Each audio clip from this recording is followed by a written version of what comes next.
젊은 입술이란 어떤 거냐?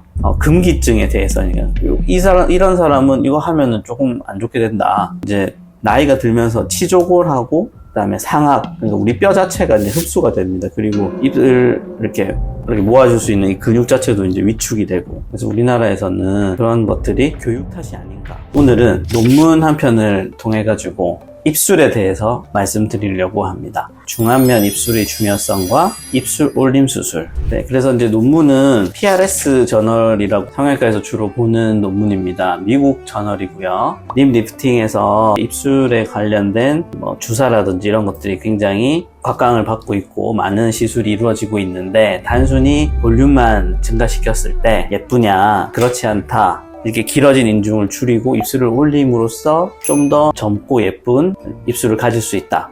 그런 거에 대해서 설명을 한 논문입니다. 이제 우리가 요렇게 생긴 기둥을 필트룸이라고 하고요. 곡선이 이렇게 지어 있는 요 부분을 큐피트 보우. 요거는 이제 50-50. 그래서 큐피트라는 노래가 있지 않습니까? 한때 유행했던. 요 큐피트의 요 보우, 활 모양을 닮았다. 그래서 입술이 볼륨이 빠지면은 요 위에 있는 부분들이 곡선이 쪽 형태가 사라지게 되는 거예요. 그러면 되게 밋밋하게 되기 때문에 이제 upper vermilion border 해서 이제 이 입술은 빨갛게 된 홍순하고 입 주위의 피부색이랑 이렇게 경계가 명확하게 져 있는데, 결국 이 색깔이 빨간 이유는 이제 혈관이 많고 점막으로 구성되어 있는 특징적인 해부학적 구조를 가지고 있습니다. 미를 나타낼 때는 이 색깔이 명확하게 빨갛게 되는 거, 그게 이제 좀 더 예쁘다고 일반적으로 보고 있죠. 그래서 여자분들 화장하면 기본적으로 입술을 이렇게 칠하지 않습니까? 이 선명한 색깔이 이제 전반적으로 좀 젊게 만드는 모양을 하는 것 같다. 여기는 이제 논문에 있는 내용인데,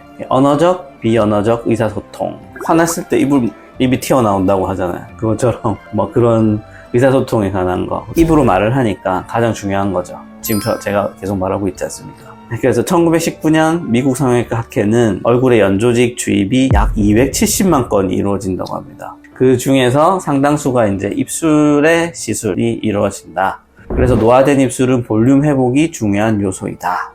하지만 볼륨만 추가했을 경우에는 부자연스러운 변형이 발생한다. 그래서 이 입술 윗 거상술, 그 다음에 입술 확대 수술, 그 다음에 입술 볼륨, 입꼬리 교정 등 이런 한 4가지 정도 얘기를 하는데, 자연스러운 입술을 위해서 조금 필요한 것 같다. 자, 그래서 입술이 뭡니까? 제가 찾아보니까 이제 중세 한국어에서는 입시울이라고 했대요. 입시울. 그러니까 이게 순수 한국말이죠. 한자어는 구순, 구문, 그래서 우리가 소화기관으로 이렇게 넘어가는 입구잖아요, 입구. 제일 시작하는 부분이다, 이렇게 한자어로 돼 있고, 입술이라는 거는 입의 가장 바깥으로 노출된 신체기관. 근데 입술은 이제 굉장히 말을 한다든지 표현한다든지 이런 거에 이제 있고, 되게 다양한 기능이 있는데, 제가 검색을 해서 이렇게 인터넷에서 보니까 또 키스, 되게 성적인 거에 대한 자세한 서술이 되어 있더라고요. 저는 이제 키스까지는 생각을 못 했는데, 나무위키에서는 그런 거를 또 중시하더라. 네. 그래서 성형외과에서의 입술. 제가 이제 입술을 의사가 되기 전에는, 특히 성형외과에 오기 전에는 잘 몰랐어요. 입술인가 보다 했지. 근데 이제 성형외과에서 딱 의사가 돼서 레전트 할 때 이제 당직을 많이 쓰게 되잖아요, 응급실에. 제일 많이 생각하고 관련 있었던 거는 응급실 봉합. 입술 많이 찢어집니다, 입술. 요즘은 참 이 주먹 다짐 같은 게 작아진 것 같은데, 예전에는 이제 말로 할 거, 주먹으로 할 거, 그거를 이제 주먹으로 많이 했나 봐요. 이렇게 때릴 때, 싸울 때 탁 때리면 입술이 찢어지고, 여기가 또 잘 찢어지거든요. 특히 어디 또 부딪힐 때도 여기가 잘 찢어져요. 응급실에 봉합을 할 때 제가 참 많이 봤습니다. 그 다음에 성형외과에서 입술을 이제 되게 심각하게 고민하면서 보는 게 이 구개구순열, 선천적인 기형인데, 클레프트 립 앤 팔레이트라고 해서 입하고 입술이랑 이 입천장이 이렇게 갈라져서 태어나는 아기들이 있어요. 그래서 그 아기들을 디자인을 해서 이렇게 막아주는 수술을 하는데, 그때 이제 큐피티 보우라든지 필트룸이라든지 이런 것들을 작도를 예쁘게 해서 정상적인 모양으로 이렇게 얼마큼 잘 만드느냐가 중요하니까, 그 당시에 이제 입술에 대해서 좀 더 많이 공부를 했던 것 같습니다. 미용 수술이라든지 단순 노화와 볼륨, 이 볼륨이 작을 때 필러나 지방 이식을 할 때가 제일 입술에 관련된 걸 많이 만나는 것 같아요. 우리 병원에서도 입술 필러가 정말 많이 오시거든요. 저보다는 이제 같이 하시는 구원장님이 굉장히 유명하셔가지고 10명 중에 거의 8명이 입술 필러 정도다. 미용으로 만나는 거는 입술 올림술이랑 인중 축소술. 입술 올리는 거가 인중을 축소하는 거죠. 이제 이거는 논문에 나오는 내용인데 젊은 입술이란 어떤 거냐. 상하 입술의 높이 비율이 1대 1.618 뭐 이거 어떻게 계산한 건지 모르겠는데 좀 브로드하게 말하면 1대 2 정도 아니면 1대 1 정도에서 그 사이 아랫입술이 조금 더 두꺼운 게 예쁘다고 보는 거죠. 홍순이랑 피부 색깔 우리 살색이랑은 라인이 뚜렷하게 되는 게 젊은 입술이고 큐피트의 활과 인중 기둥이 해부학적으로 뚜렷. 그러니까 뭐든 간에 흐지부지 않고 선명하게 보이는 게 예쁘다.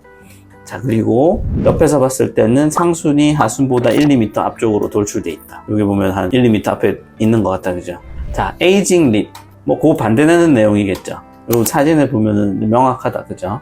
그래서 입술의 볼륨이 이제 많이 빠져가지고 이 비율 자체가 아까랑은 많이 다르죠. 입 가에 이제 요 입주름이 이제 많이 잡히고 색깔이 이렇게 빠집니다. 노화가 되면서. 그래서 좀 경계 부분이 흐릿해지는 거. 그다음에 돌출력이 감소하거든요. 입이 여기 옆에서 보면 많이 들어가 있죠. 들어가면서 이 볼륨이 빠지니까 여기가 길어 보이는 거 이렇게 말리는 거거든요. 윗입술이.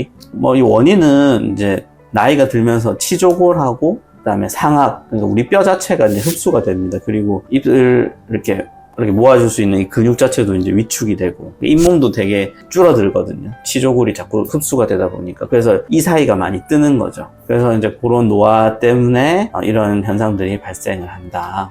자, 그러면은 이제 요 논문에서 얘기하는 입술의 리프팅의 기준은 뭐냐? 노화된 입술에 대한 거죠. 딴 거는 나이가 들고 좀 더 개선하고 싶은 거에 대한 얘기니까 당연한 얘기고, 대신에 이제 금기증에 대해서 이런 사람은 이거 하면은 조금 안 좋게 된다. 윗입술이 1cm에서 1.4cm 미만은 이렇게 올리면은 좀 이상하게 된다. 하지만은 이제 제가 이제 임상에서 봤을 때 아까 여러 가지 이제 논문이니까 수치를 막 내거든요. 근데 수치보다는 전체적인 환자의 얼굴의 비율이 더 중요해요. 어떤 사람은 얼굴이 큰데 입술이 1.4cm, 5cm 그게 이상한 거지. 얼굴이 굉장히 조그마한데 입술이 클 수도 있잖아요. 그 수치 절대적인 수치는 사실은 의미가 없는 것 같고, 제가 볼 때는 환자의 얼굴 비율이 너무 중요하다. 그래서 거기에 합당하게 잘 파악을 해서 수술을 진행하는 것이 올바른 것 같습니다. 그 다음에 이제 휴식시라고 하는데, 우리가 이제 입술을 힘을 빼고 약간 벌리게 되잖아요. 벌리면은 실제로 치아가 1에서 2mm 정도 보이는 게 자연스러운 거거든요. 근데 우리나라 사람들은 힘을 빼고 있을 때 치아가 보이는 거를 극도로 이제 하지 않으려고 하는 습관이 있습니다. 그래서 입이 이제 돌출된 사람일수록 더 입을 다물려면 이렇게 힘을 주게 돼가지고 치아가 이렇게 돌출되어 있으면 입술을 더 닫아야 되니까 긴장이 많이 되는 거죠. 여기 자갈턱 주름이라고 하는 것도 같이 생기게 된다. 그리고 이렇게 하다 보니까 이제 입술이 사실 늘어날 수 있는 거죠. 그래서 우리나라에서는 그런 것들이 교육 탓이 아닌가. 예전에 제가 학교 다닐 때도 입 다물어, 이빨 보이지 마, 이런 말 좀 많이 들었거든요. 왜 그랬는지 모르겠는데. 그래서 그게 조금 예의가 없는 걸로 돼 있다 보니까 경찰 수업이라는 드라마인지 뭔지 이 제목 자체가 오하예고, 야, 너 함부로 이빨 보이지 마. 이빨을 보이게 되면 애들이 이렇게 엎드려버쳐를 하고 있네. 이런 교육이 영향을 주지 않았나 해서 슬라이드에 넣어봤습니다. 논문에서 이야기하는 디자인입니다, 디자인. 그래서 인중, 코 사이에 이 피부를 줄어드리는 건데, 이렇게 줄이는 건데, 이 길이가 너무 짧아지면 안 된다. 약간 코수염처럼 이렇게 그리는 거죠. 거기가 이렇게 자연스럽게 올라가도록 디자인을 해준다. 이거는 케이스인데 제가 수술한 거고요. 사실은 이제 저희 어머니신데 연세가 자꾸 드시다 보니까 인중이 길어 보여서 나이 들어 보인다. 굉장히 스트레스를 많이 받으시더라고요. 걱정하지 말고 제가 수술해주겠다. 그래서 잘라주고 근육이랑 잘 이렇게 묶어가지고 지금은 흉터가 거의 안 보이시는데 굉장히 만족하십니다.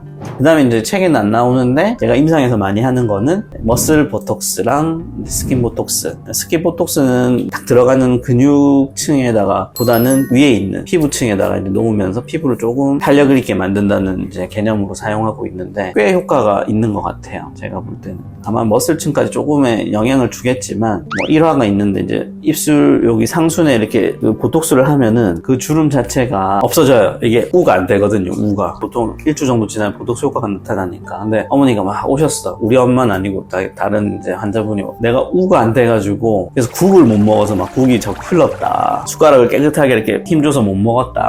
그래서 굉장한 컴플레인은 아니었고 웃으면서 얘기하다가 어머니 그거는 1, 2주 정도 지났으니까 한 1, 2주만 더 지나시면 그거는 돌아오니까 너무 걱정하지 마시라 이렇게 말씀드렸고, 그래서 예전에 우리가 보톡스 유닛을 정량으로 했다면은 최근에는 조금 더 약하게 해가지고 놔드리고 있거든요. 근데 꽤 많이 만족하시기 때문에 결론, 사실은 이제 이렇게 해가지고 PPT를 만들면 욕을 태백이로 먹죠 보통. 정말 저거 발표 PPT 만들 줄 모르네 이제 이렇게 하는데, 제가 이제 이거를 영문으로 읽었다는 걸 한번 표시내고 싶어서. 내용은 뭐 간단합니다.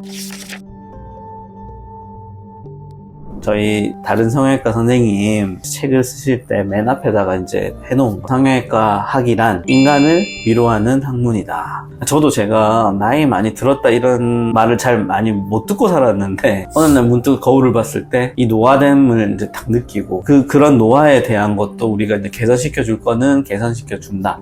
그래서 위로를 한다는 거죠. 이 사람이 생로병사 이거를 거스를 순 없잖아요. 내가 조금이라도 자신감을 얻고 노력해가지고 조금 변경시킬 수 있고 보탬이 되면은 참 삶을 살아가는데 많은 활력소가 될 것 같다. 내가 이 일을 하는 이유인 것 같다. 태어난 건 어쩔 수 없다. 이거는 내 운명이다. 하지만은 그거를 개선시킴으로써 마음을 좀 더 위로할 수 있는 거. 그게 성형외과학의 목적이 아닐까.